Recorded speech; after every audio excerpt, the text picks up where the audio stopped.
Hello, everybody. This is Rick, and guess what? We are back for another installment of a blind reveal. This one coming courtesy of PSA.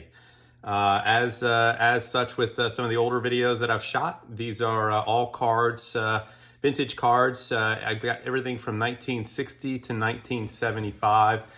Mostly those in the kind of more of the late 60s to early 70s. So I got a great variety of different cards that we're going to go through. Again, most of the cards that I submit are Hall of Famers, rookie cards, and for the most part, I do have some pre-grades that I'll share with you guys in terms of what I think. But for the most part, a lot of these will probably fall into that probably anywhere from 5, 6, 7-ish, just knowing what I've learned from PSA. So anyways, we're going to go ahead and get started. So the cards in front of you, those are ones that have already been pre-graded, but I've got about 30 cards that we're going to go through here today. And the first 3 are kind of lined up right here. So let's get to it. So right here, we got a 1968 Harmon Killebrew. This one I graded.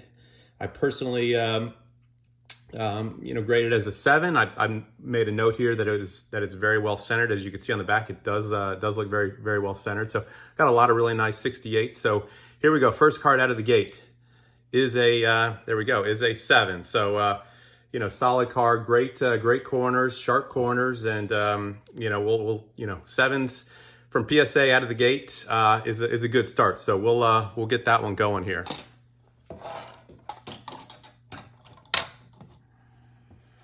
All right, let's see. Next up, we have a 1970 Reggie Jackson. So this is his second year. You guys know 69 was his big card, obviously his rookie card, and clearly the most value from that, especially if you get a high grade on one of those. So I got this one as a 6 with a slight OC. You could see the slight OC on the back. Not sure how what it looks like on the front, but this one came back as a 5. So a little lower than what I had predicted, but again, like I said, I think a lot of these are going to fall in that 5, 6, and 7 range. So there you go, a 5 for a 1970 Reggie Jackson.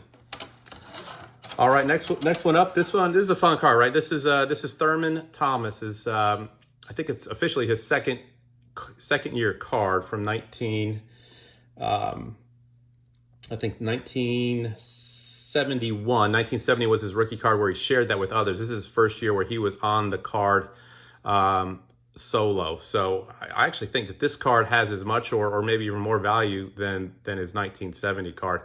I know I submitted this one. It wasn't in the best of shape. It is, maybe a 4 or 5, probably at best. It's, as you guys know, 71s, and I've got a few more 71s that we'll go through, are hard to get high scores with the border, the black border around and how it gets a good bit beat up. So this one came back as a 3.5.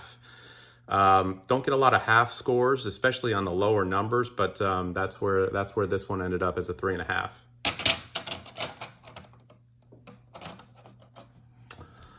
All right, let's see. Oh, next up we have a 1973 Pete Rose. 73. I've got I think about a handful of these Pete Roses. I have this one as a 6 or 7 with an OC on it. So again, with the OC, this actually might come back probably lower, maybe 6, probably at best is what I'm guessing. So let's take a look, and it did. We landed a 6 on this one. Great card. It's got nice eye appeal. Again, you can see a little top to bottom where it's where the centering is off, and even a little bit left to right too. So scored a 6 on a 73 Pete Rose. All right, okay, here's the first of several 1974s. This is Hank Aaron. This is card number 1 out of that, and it's this home run king card, or all-time home run king card. What's interesting, a buddy of mine shared with me an interesting fact that they printed this card prior to him actually, beating the record, which I think happened on April 8th. Of 1975. So this is his 1974 card that was printed here. I believe that's right. Maybe I'm off. Maybe that's not the case. Maybe that was his I'm not sure here. Anyways, let's see what we got here. This one came back as a 6 for good old Hank Aaron. I actually expected this one to come back more as a 7. So again, one off on the grade there. Okay, this is the only 1975 card I have in the lot to go through. This is a Carl Yastrzemski. I submitted this one. I don't have a lot of 75s in great condition, but this one I felt was super centered. I've got it as one of the few 8s that we'll call out here today. We'll see if it made the grade there. So here we go. And it did. It scored an 8. I'm getting a little bit better at predicting some of PSA's at times very challenging grading and sometimes inconsistent grading. But this one came back as an 8. You can see again, it's really solid. Got great coloring all around. So 1975, 47, 48-year-old card coming back as an 8 is pretty good. All right, this is the oldest card I've got in the hopper here. This is Roberto Clemente. This is 1960. Not in the best shape, but you know, I'm of the mindset that anything with a card like a Roberto Clemente, Willie Mays, Hank Aaron, that was in these very older years, like, you know, the early 60s, 50s, and it's in good enough shape to get graded. I think it's worth the value to do that. So anyways, here we go. Roberto Clemente, 1960. I did not have a high grade on this. I think I had it as a 3, and it came back as a 4, which surprising that it did, actually, because, you know, you could see some surface issues there where it's kind of lost a little bit of its color there. The edges are okay. It's a little bit, you know, coloring is a little bit off, but the fact that it's perfectly dead on centered might have bumped it up a little bit. So happy with the 4 all day long with the 1960 Clemente. Actually, let me replace it with this good old Hank Aaron. All right, Tony Perez, 1968. I got listed as a 7/8, so probable 7, hopeful 8. Again, it's I noted the other note I have on here is very, very well centered. So let's take a look here. It did come back as a 7. You know, sharp card. It's, you know, I'm sure the difference between 7 and 8 sometimes on these older cards is probably very difficult to assess and to grade. But you know, again, Tony Perez, Hall of Famer, 1968, part of the Big Red Machine, you know, graded out as a 7. So all in all, you know, very pleased so far with the grades. I don't feel any have been really undercut in any way in terms of what I had sent in terms of, or in terms of what I had self-graded these on. So here's the second Harmon Killebrew that I've got. This is 1970. I have it as a 6 or 7. And I have it as a centered card. So the centering so far seems to be the theme in terms of getting a nice grade on this. So here we go, 1970, and you can see the back of this has got great color, great yellow, great blue. Here we go, and this one came back as a 7. So maybe I lucked out this time around with some of the grading. You know, knock on wood, we still got a few more cards to go through. But again, nice 7 here, nice display of Killebrew as a 1970. Again, you can see again centering was right on the money there. All right, let's see, what year do we have here? This is 71. This is a 71 Palmer. It was in good condition. Let's see, I had this noted as a 6 with the hopeful 7. And I do have it as a card that was centered, so maybe we can squeeze out a 7. But 71s, as we just looked at the Thurman Munson wasn't quite there. So again, great looking card on the back. I think centering on the back looks solid. Let's take a look here. Ooh, this one came back as a 3. Clearly missed something on this card. I did not, shocking that this card as a 3 came back lower than this 1960 Roberto Clemente. Just have no idea how that could have happened, because clearly eye appeal shows that this Clemente has seen more years and has a little bit more roughness to it than you know, than the Palmer. So I don't know, maybe I missed something on the surface on that one, but anyways, not to be. Let me start throwing a couple of these cards out here that I've got.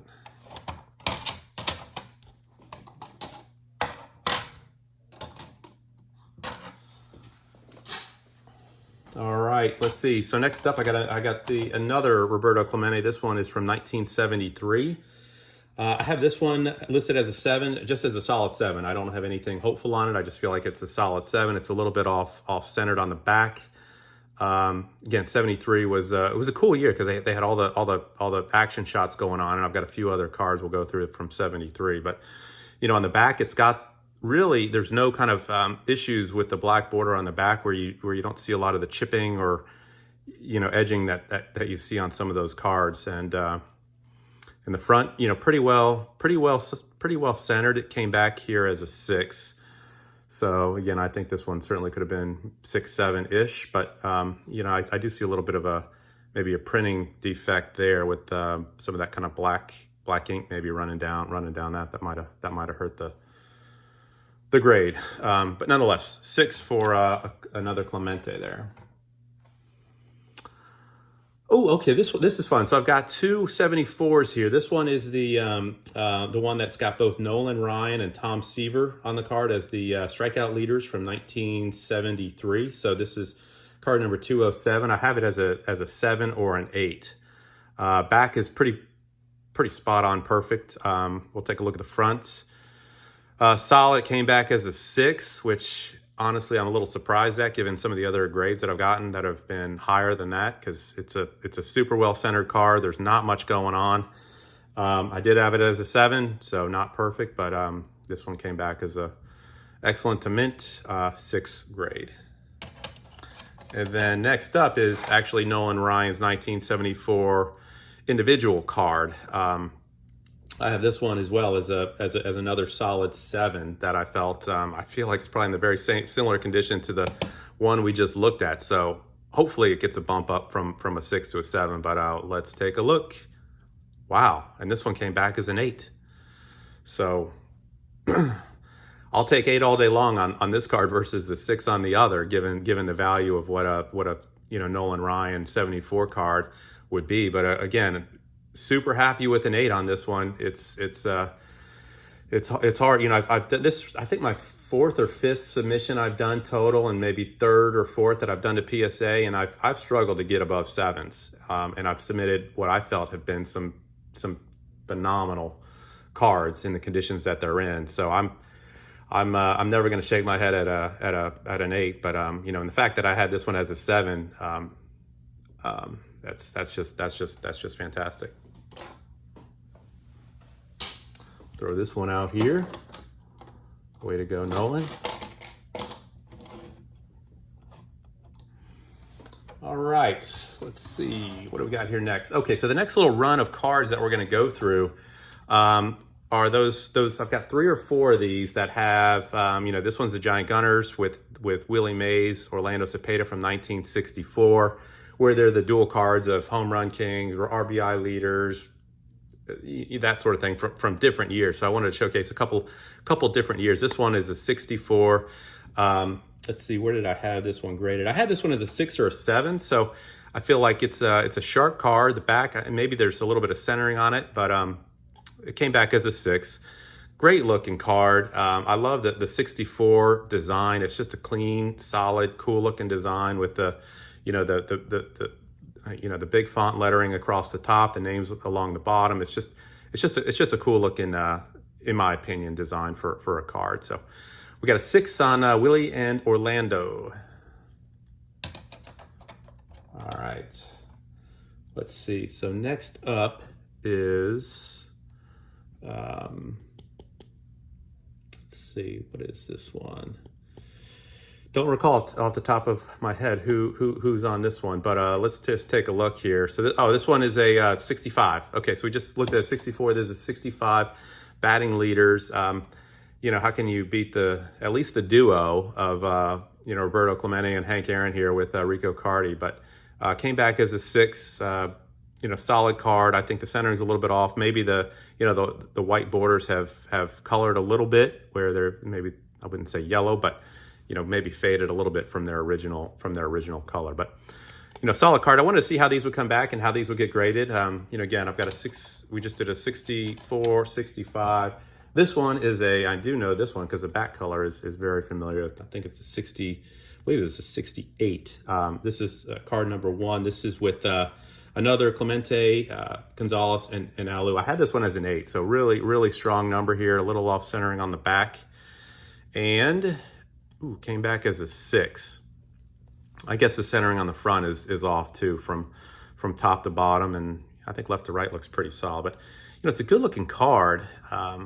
Again, hard to decipher the 6s, 7s, and especially I think in that range, the 6, 7, 6, 7. I think there's an argument to be had on that. So anyways, that one came back as a 6. And I think last but not least, we got one more 68. That was the the National League RBI batting leaders with Cepeda, Hank Aaron, and Clemente. So this one is similar to the 65 that we looked at with the players on there. And this one, let's see, I had this one as an 8 or a hopeful, dreaming 9. So let's see where this one lands. Okay, lands at a 7. Not bad. I just felt like when I looked at this one under my scanner, you know, one of the things before I submit it, I have a HP printer where I'll do all the scans, keep those on my computer to revisit, to look back on and see, you know, hey, did I hit it? Did I miss something? And be able to see what imperfections maybe I didn't see or what maybe PSA did find. But this one came back as a 7. Again, solid for 67, and a good looking car, right? I mean, look at the players here across the board, all Hall of Famers, great trio of ball players. All right, now back to the individual cards here. This one we got another 68, Willie Stargell. Had this one as a 7/8, so my guess is it'll probably be a 7 at best, but no, came back as a 5. So boys and girls, I'm maybe starting to lose my touch a little bit here. This one came back as a 5, not sure why. I even looked at this one scan-wise, and it was just a very solid card. Maybe something on the surface I missed, a scratch, something that knocked it down to a 5. But there you go, Willie Stargell, 68. All right, here you go. Back to the year 1969. This is Willie McCovey. There were a number of cars in 1969 that had either a printing of a person's name in white or in yellow, and Willie had both of the cards in that color. I think Mickey Mantle also had that situation come up where there were multiple cards with, you know, some of that had the white name, some had the yellow name. I think the ones in the white name were more valuable. This one is a yellow. I had it as a 7 or an 8. It was a very solid card, and it came back as a 6. So maybe I was getting a little bit too excited about some of these. But anyways, last name in yellow here. You can see the ones that, and certainly the ones that are more rare and more valuable have the McCovey or the Mantle or other. I think there's a couple others maybe where that name came out as in white versus what I think is the more technically what should have been in the yellow color there. So Willie as a 6. All right, okay, we got a nice Tom Seaver here from 1970. Let's see, I have this one. I said 7 or an 8. Maybe I should start to maybe knocking that down to 6 or 7. It is a centered card in terms of what I noted, but the centering on the back is not great. So let's see where we landed here. 7.5. Okay, we're getting back to it. So another half card. 7.5. Well graded there. Great looking card. Not my favorite year. It's kind of, in my opinion, kind of a boring design, but hey, it's what came out in 1970. I've got a few more of these as well to go through as we do it, but 7.5 is a solid number though. It was right in between what I thought was between a 7 and an 8. All right, 1973 we have here. We have Willie Mays. I got this one as a 6 or a 7. Back is super clean, super sharp, and centered. On the front, you have a little bit of centering issue, and I think that's probably what got it down to a 6. it's I think the eye appeal does take a little bit away from the eye appeal when when it doesn't have that proper centering, especially to me top to bottom. I guess both left to right and top to bottom, but this one clearly has probably twice the size of the bottom as it does up in the top. So still a great card. Willie Mays, you can't not get some of these graded that are in really exceptional shape, and the six is solid. So all right. Oh, this one should be fun here. This is a Dave Parker 1974. This is his rookie card. Again, being the hopeful that I am, I have this one listed out as an 8 or a 9. Again, I thought it was just in phenomenal shape. Similar back here, with the Nolan Ryan. I'm hoping that it can score a pretty great number here. So let's take a look at the Parker, and it scored an 8. It scored an 8. So I had 8 or a 9. I mean, it's hard even looking under the scanner. You can look at this. I mean, there's very, very little. Very little that I see that you could even sort of pick at to knock it down even 2 grades. So 9s and 10s and 60s and 70s are I think nearly unachievable given where I think this card is and how near perfect it is. So anyways, Dave Parker rookie card as an 8.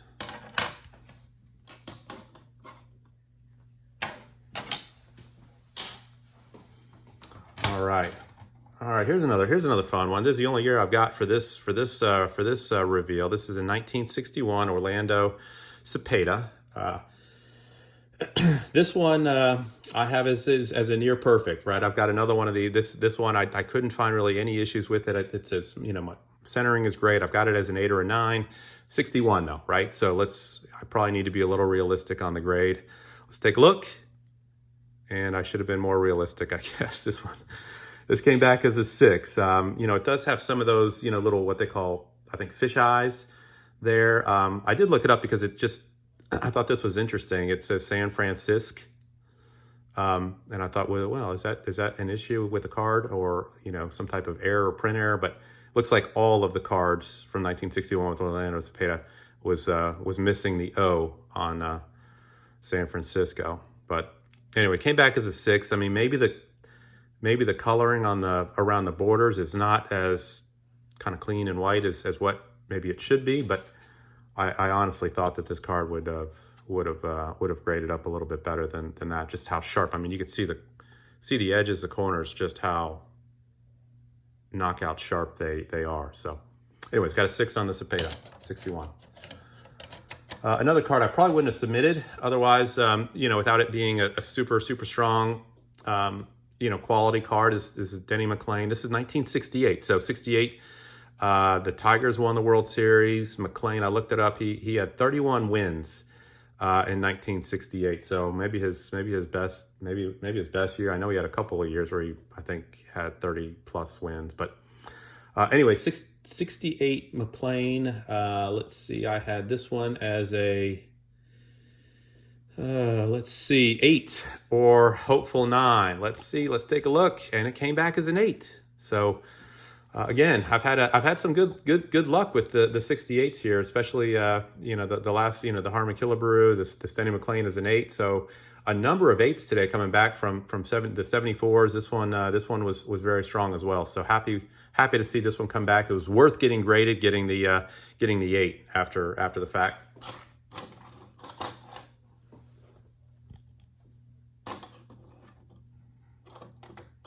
All right, we got a few more to go through here.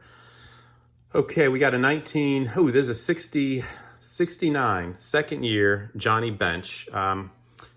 Not in the best condition on this card. I've got it as a 4 or 5. Corners were a little bit rounded, roughed up, not the smoothest or sharpest. But again, first card of Benches that he was on it on his own. So came back as a 3. Yeah, I figured it was not going to score super high. You can see the bottom edges especially have gone through some hands and been handled a good bit, but this one came back as a 3, hoping for, you know, at least a 4, but not surprised that it knocked it down to a 3. So, all right, so let's see, we've got 72 Hank Aaron, great card. Probably not going to get the highest score. It's fairly off-centered, so I think, you know, the centering is a big deal, especially when it's quite a bit off-centered. I've got it as a 5, and that's exactly what it came back as, you know. So you could see, even when you've got a card that is super sharp all the way around, there's nothing on the edges, you could see how much the impact of centering takes into account the grade. I think if it was well centered, it'd be right in that probably 7, maybe 8 range, but you know, I think they'll knock it down a couple of points since they're not doing the off-centering thingy anymore. I'm trying to think of the word, qualifier anymore. So beautiful card, great color, but you know, it is what it is. The centering is key, right? I mean, that's the eye appeal that I think us as collectors are really looking for. All right, we got a 1970 Willie Mays. Again, I'm hoping that this one falls in the same category as the Tom Seaver there in grading, but I think the back speaks for itself, and it's not the most centered, so that could take it into effect where it is. I've got this one as a 6, just a 6, and again, I noted that the centering was off, so came back as a 5. There's not much else really to say on that one. It's probably the right grade there. So 1970 Willie Mays. Okay. All right, just 3 more cards, and the last one I think is going to be the coolest to go through, because I've never submitted, or this is the only card that I have on, and I'll share with you what it is in just a second. 1973 here. We got a Johnny Bench. It is in great shape. It's a centered card. I've got it as a 7. I'd love to pull a 7 on a 73 Johnny Bench. It's a cool card. It's an action photo. He's running into the dugout. Came back as a 6. So hoping for a 7. Came back as a 6. You could see he's about a foot or 2 from maybe dropping down into the dugout. It looks like the Giants, playing the Giants there. Not sure. I'm assuming he caught the ball. It looks like it's about in his mitt there, but. Anyways, Johnny Bench, again, part of the good old Big Red machine with Tony Perez and a few of and obviously Pete Rose back in the day. So good card, came back as a 6. All right, 2 more. All right, Steve Garvey, 1971 rookie card. Again, the notorious black background, black borders. We'll see what it does. I'm not expecting, you know, probably more than a 5 or a 6, but it is his rookie card, and right over there is his signed autograph, number 16, or I'm sorry, number 6. So here we go. Steve Garvey came back as a 5. Yeah, you know, bottom border. It's you know, chipped up. It's a nice center card. It's a good looking card, but I think anyone that collects 71s and has you know, these at a 7+ is doing really well, because these are just about almost impossible to pull in a high number. But Steve Garvey, rookie card, 71, came back as a 5. All right, last but not least, here we go. This is the big mystery card, right? Actually, this one, yeah. So no background. What does that mean?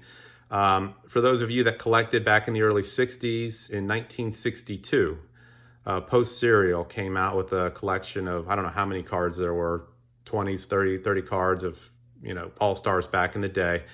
This is Eddie Matthews. This was a hand-cut card, right? So this one came out of a cereal box, and you had to hand-cut it. What I love about this is I've seen some of these. I've looked them up on eBay, and you know, people cut them, you know, like they're, you know, in 5th grade, right? I mean, you see the waviness of the cuts and such. This one, whoever cut this one back in '62, did a great job, and so I'm very curious to see how this one grades. I have no idea what to expect. I didn't even put a number on this, so let's just take a quick look and see. Came back as a 6. So there you go, 1962, Ed Matthews, Post Serial, hand cut. You could see in the description there. You could see the and I read about how to submit and make sure that that you will get a graded card. It has to show that there's a border around the entire card. You can see there's a little thin, tiny, thin sort of black line border that goes all the way around it and such. So it's really well centered. I don't know how in the world anyone could get you know, a score that goes up to 7, 8, 9, 10. I felt like this one is just probably as good as, I would think, as good as it gets for a hand cut card coming out of the early 1960s. But there you have it. There you have it. That's all I've got for today. I've got another PSA return coming back in the next couple of weeks. When I get that, I'll shoot the video and share those. Can't wait to share with the next one that I've got. I've got some phenomenal cards. But anyways, hope you guys enjoyed this. A lot of different cards, a lot of different varieties here of what we went through today. Thank you all for watching. Appreciate those that have subscribed and have enjoyed the videos along the way. So we'll keep doing it. So thanks everyone. Have a great day. Happy collecting.